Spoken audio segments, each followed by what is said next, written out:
Muy bien, ¿hay otra inquietud antes de... Matías, me imagino que se tomará un tiempo en responder eso.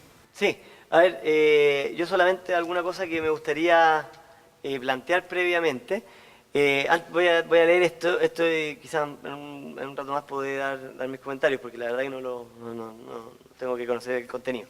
A ver, en referencia a lo que planteó, ¿cierto?, don Pedro, a mí me gustaría, y también Nancy, a mí me gustaría hacer algunos comentarios. Yo estoy, si bien estoy de acuerdo en que quedaron, ¿cierto?, algunas cosas pendientes, que bueno, ese es un tema que ya está aclarado. A mí me gustaría, yo creo que si bien tenemos la intención, por lo menos de todos acá, es poder trabajar en un documento donde podamos discutir, ¿cierto?, todos los puntos, quizás... y esto también yo reconozco, nosotros hemos hecho un trabajo interno también, interior del gobierno, para poder analizar las distintas propuestas y ver qué cosas tenemos en común y qué cosas todavía vemos como más distantes.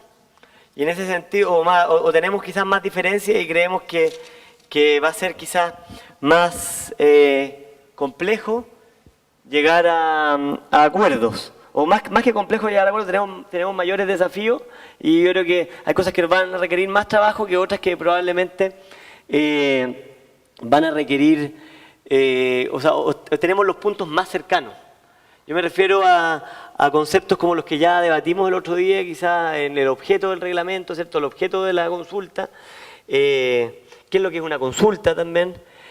Adicionalmente también conceptos como la buena fe, que creo que también son bastante interesantes, que quizás nos podamos poner de acuerdo en otros conceptos que yo tampoco vi tanta lejanía, o nosotros no hemos visto tanta lejanía en los documentos, como por ejemplo las etapas de un proceso de consulta, ¿cierto?, los expedientes que tiene que contar un proceso de consulta. Y yo creo que en esos aspectos quizás son aspectos trascendentales que a nosotros no vemos tan complejo buscar acuerdos, porque vemos que tenemos muchos puntos en común. Entonces, por tanto, a mí me gustaría plantear que, sin perjuicio de que podamos trabajar todo lo articulado, ¿cierto?, podamos quizás ver los puntos donde, en principio, avanzar los puntos que nos vemos como más cerca, que vemos que tenemos más cercanía entre todas las propuestas, tanto la de gobierno como la diversa de los pueblos indígenas, y posteriormente ir avanzando en los puntos que quizás tenemos más distancia y es donde tenemos que abordar. Muy bien. Por favor, el señor después usted, por favor. Gracias. Señores representantes del gobierno, yo creo que el reclamo que hace nuestra hermana Cecilia Flores no es tan sencillo. En primer lugar, yo creo que nosotros debemos resguardar el estándar de lo que significa esta mesa de consenso. Y cuando aquí vemos claramente que el hermano Chayapa interviene para opinar sobre la representatividad de nuestros pueblos, está faltando a un principio fundamental del Convenio 19 y que tiene relación con la definición de instituciones y organizaciones representativas de los pueblos. Ese es un derecho nuestro y no es un derecho de los asesores del gobierno andar nominando o andar pidiendo o andar planteando temas como que es un error convocar y aceptar la incorporación de un dirigente, porque aquí no es el gobierno quien tiene que aceptar la incorporación de nuestros dirigentes, sino que somos los pueblos indígenas, y eso quedó establecido claramente en la primera sesión. Por lo tanto, estamos ante un problema que es más serio de lo que parece, porque si bien es cierto, hasta el momento hemos tenido críticas que son bastante sin fundamento, esta sí sería una crítica con fundamento si la gente que no quiere que esto funcione nos ataca. Y nos puede atacar con fundamento diciendo que el gobierno está interviniendo. Claramente, el gobierno está interviniendo en la convocatoria, y no solo eso, sino que además podemos nosotros suponer que no solo está viniendo en la convocatoria, sino que en la dirección que se le puede otorgar a alguna organización que está aquí presente. Por lo tanto, los principios como la buena fe, la representatividad y el concepto de pueblos indígenas quedan destruidos con esta carta. Por lo tanto, yo le pediría al gobierno que en este momento, o antes de continuar, con la sesión correspondiente, definiera el rol de los consejeros presidenciales en esta mesa. Y eso es una responsabilidad o irresponsabilidad, no sé cómo lo pueden tomar, pero yo creo que no podemos aventurar a críticas en esa dirección y en ese sentido.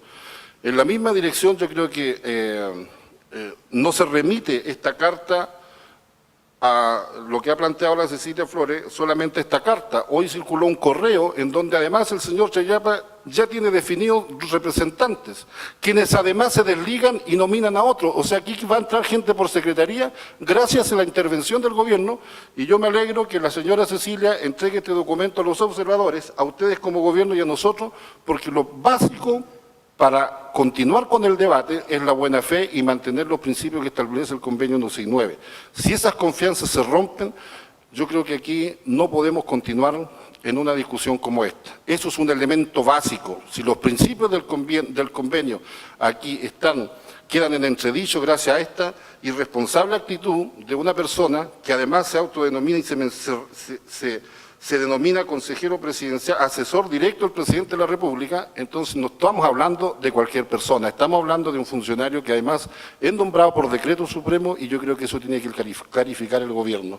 Yo convoco a mis hermanos indígenas a que nos pongamos serios y elevemos el estándar. O sea, no puede pasar desapercibido una intervención. Aún ni siquiera entramos al debate serio de los artículos que pueden generar un debate duro entre nosotros y ya tenemos algún grado de desconfianza por el intervencionismo. Yo creo que no procede, y le pido, en función de la buena fe que usted ha manifestado, don Matías, que por favor defina con el gobierno cómo va a quedar esa figura, y así también queda la tranquilidad para nosotros con respecto a las demás organizaciones, incluso con respecto a algunos asesores. Eso es. Gracias. Don Matías. Ya. Bueno, muchas gracias. No sé si les parece bien igual que la leamos la carta públicamente, porque ya que quizás estamos hablando sobre documentos que quizás no todos conocen. Fidel Chayapa Moscoso, de Fidel Chayapa Moscoso a Joaquín Lavín Infante. No sé si fue un correo o una carta. De mi consideración, en mi calidad de consejero nacional aymara, representante de su excelencia el presidente de la República, siento la responsabilidad política de informar y asesorar al gobierno para la forma como se está conduciendo la representación del pueblo aymara en la Coordinación Nacional de la Consulta. Punto 1. Se ha cometido un error al convocar y aceptar la incorporación de la señora Cecilia Flores, quien es resistida por las comunidades de la región de Tarapacá y la gran provincia del Tamarugal, por haber mutilado el convenio indígena, el movimiento indígena aymara, con su tosudez de no llamar a elección del Consejo Nacional Aymara de Malcu y Taya, situación que hoy hace que esta institución no represente a los aymaras. Por lo expuesto, es conveniente revisar esta situación y no continuar generando espacios de desconfianza entre el pueblo aymara y el gobierno, produciendo el cambio de esta persona, y de paso resolveríamos el tema de participación de este sector, que al día de hoy se encuentra más complicado. Finalmente, en mi calidad de asesor de su excelencia el presidente de la República, me comprometo a avanzar con los dirigentes que respaldan esta petición, esperando sus comentarios a la brevedad, para lo cual solicito un espacio en su agenda los días 11, 12 y 13 del presente, fecha que me encontraré en Santiago para explicar personalmente los detalles de esta situación.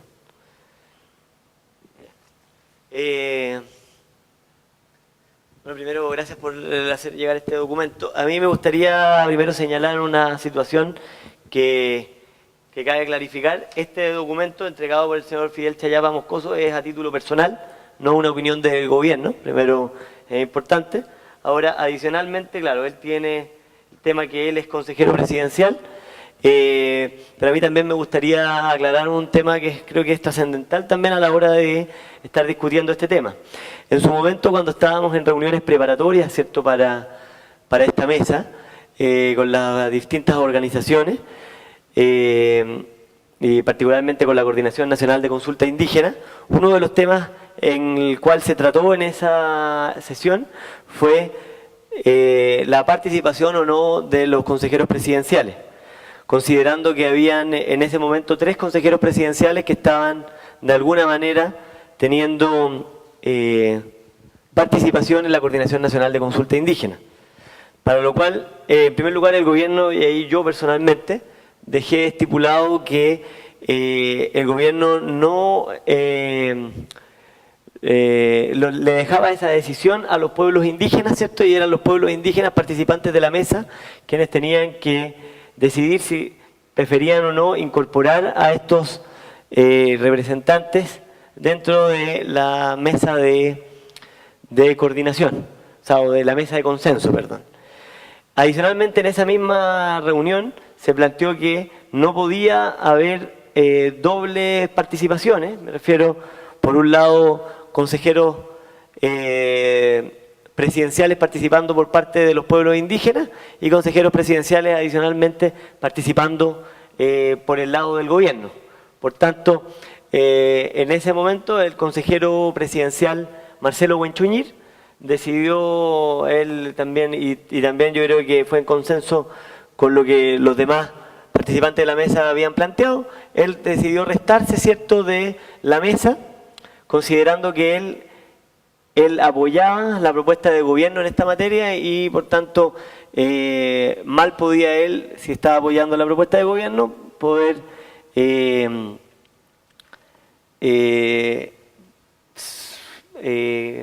suscribir un documento donde se observa, ¿cierto?, la propuesta de gobierno, porque él suscribía la propuesta de gobierno y él se restó de participar en la mesa por esos motivos. Adicionalmente ahí quedaban dos consejeros, que era el consejero Fidel Chayapa, el cual hoy día desgraciadamente me parece que no está presente, y el consejero Jaime Huincahue, ¿cierto?, acá al frente. Y yo entiendo, por lo menos por lo que vimos en esa instancia, la mesa o la Coordinación Nacional de Consulta Indígena tomó en consenso la decisión de incorporarlo. Ahora, si la mesa o los representantes indígenas, porque tal como lo dije yo en su momento, esto era un tema que era, si los representantes indígenas tomaban la decisión de que ellos no participaran como representantes indígenas en la mesa, había libertad en poder hacerlo, pero eso es un tema que le compete a los propios dirigentes. Nosotros no vamos a intervenir en esa decisión. Adicionalmente, yo creo que hay un tema acá que ver, que esto es un tema personal, pero a mí me parece que hay que abordar esta temática. Yo voy a comunicarme primero con el consejero y voy a hacer llegar estos antecedentes para que sean evaluados. No puedo dar una respuesta al respecto en referencia a esta carta, ¿sí? No me parece una actitud correcta, pero creo que respecto de la continuidad o no de ese consejero, ¿cierto?, o de otro consejero presidencial que esté en la mesa, le compete a los propios pueblos indígenas decidir, porque ellos hoy día en la mesa no están representando al gobierno, sino que están representando como dirigentes de los pueblos indígenas. Muchas gracias. ¿Perdón? Sí. Sí, disculpe que tenga alguna discrepancia porque precisamente lo que está en juego aquí es la buena fe. Y no es solo responsabilidad de nosotros, porque nosotros no nombramos a los consejeros presidenciales, eso lo nombra el presidente de la República. Por lo tanto, yo creo que aquí la cuestión es más que clara. O sea, nosotros no nombramos a los consejeros presidenciales. Si los nombráramos nosotros, la responsabilidad es nuestra. Y si en su momento nadie cuestionó, porque ahí da prueba de que los indígenas actuamos de buena fe. Sin embargo, esto rompe eso. Y al romper esto, obviamente que nosotros le reclamamos a ustedes porque ustedes son los que han nombrado a ellos. Yo lamento, lo lamento, de verdad que lamento que aquí paguen justos por pecadores, pero la figura del consejero presidencial no es indígena, o sea, entendamos eso, ¿ya? Y no sé si tendríamos que vivir en una especie de esquizofrenia en que aquí actúo como dirigente y afuera actúo como delegado presidencial. O sea, ¿cómo usted separa ese rol? ¿Cómo lo separa ante la opinión pública objetiva, que es un concepto que usted usa, y cómo lo separamos también de la crítica objetiva que va a haber con respecto a esto? Porque no solamente el consejero presidencial yo creo que comete un error, primero al hablar mal de una persona, y en segundo lugar está actuando, yo diría, doble estándar. O sea, tenemos un espía dentro de nuestros pueblos porque su función claramente la explica como asesor del presidente, no como asesor de los pueblos indígenas. Entonces no podemos nosotros resolver eso, tiene que resolverlo usted. Yo le pediría a mis hermanos que por favor se pronunciaran.